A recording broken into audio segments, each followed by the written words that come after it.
ಮೊನ್ನೆ ಅಲ್ಲಿ ಯಾರೋ ಗೋವುಗಳು ತಗೊಂಡು ಹೋಗ್ತಾ ಇದ್ರು ಅಂತ ಹೇಳಿ ವಿಡಿಯೋ ಮಾಡ್ಕೊಂಡು ಹೋಗಿ ಅವ್ರನ್ನ ಹಿಡಿದು ಪೊಲೀಸಿಗೆ ಕೊಟ್ಟರು. ನಿಮಿಷ ಸದಸ್ಯರು ಪಾಪ ಗೋರಕ್ಷಣೆ ಬಗ್ಗೆ ಹೇಳ್ತಾ ಇದ್ರು.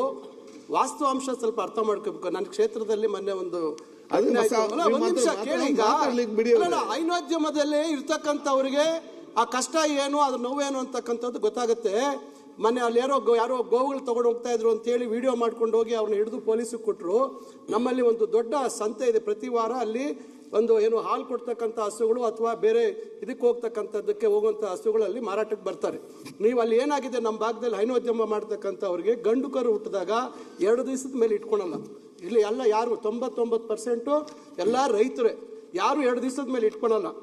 ಅದನ್ನು ನಾನು ಹಿಂದೆ ಎಲ್ಲ ಭಾಳ ಸಮಸ್ಯೆ ಆಯಿತು. ಕೆಲವರು ಇದೇ ರೀತಿ ಮಾಡಿದಾಗ ಜಾಗ ಕೊಡ್ತೀನಿ, ನೀವು ಗೋಶಾಲೆ ಮಾಡಿ ನೋಡ್ಕೊಳ್ಳಿ ಅಂದ್ವಿ. ಅದಕ್ಕೆ ಯಾರೂ ತಯಾರಿಲ್ಲ. ಅಲ್ಲಿ ಯಾರಾದರೂ ಖರೀದಿ ಕಡೆಗೆ ರೈತರು ಬಂದು ಸ್ಟ್ರೈಕ್ ಮಾಡಿದ್ರಲ್ಲಿ.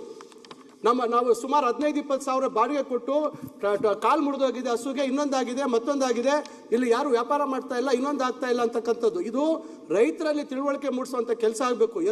ಯಾರೋ ಟ್ರಾನ್ಸ್ಪೋರ್ಟ್ ಮಾಡೋವಂಥವ್ರನ್ನ ತಡೆಯೋದು ಮತ್ತೊಂದಲ್ಲ. ಮೂಲ ಸಮಸ್ಯೆ ಇಲ್ಲಿದೆ. ಅದಕ್ಕೆ ಏನು ಪರಿಹಾರ ಹುಡುಕಬೇಕು, ಆ ನಿಟ್ಟಿನಲ್ಲಿ ನಾವೆಲ್ಲರೂ ಚಿಂತನೆ ಮಾಡಬೇಕು. ಸುಮ್ಮನೆ ನಾವು ಗೋರಕ್ಷಣೆ ಅಂತ ಹೇಳಿ ಈ ರೀತಿ ಮಾರಲ್ ಪಾಲಿಸಿಂಗ್ ಮಾಡುವಂಥದ್ದು ಒಳ್ಳೇದಲ್ಲ. ವಸ್ತುಸ್ಥಿತಿ ಏನು, ಯಾಕೆ ರೈತರು ಮಾಡ್ತಾ ಇದ್ದಾರೆ, ಯಾರು ಅವರು ರೈತರು? ಆಯ್ತು ಮಂತ್ರಿ ಮಾತಾಡ್ಲಿ, ಒಪಿನಿಯನ್ ಅಲ್ಲ, ವಸ್ತುಸ್ಥಿತಿ ಇದು. ಆಯ್ತು, ಏನ್ ಮಾಡ್ಬೇಕು ಹೇಳಿ. ಸರ್ಕಾರ ಮುಂದೆ ಮಾತಾಡಿ. ಗೌರ್ಮೆಂಟ್ ಆಕ್ಷನ್ ತಗೊಳ್ಳಿ.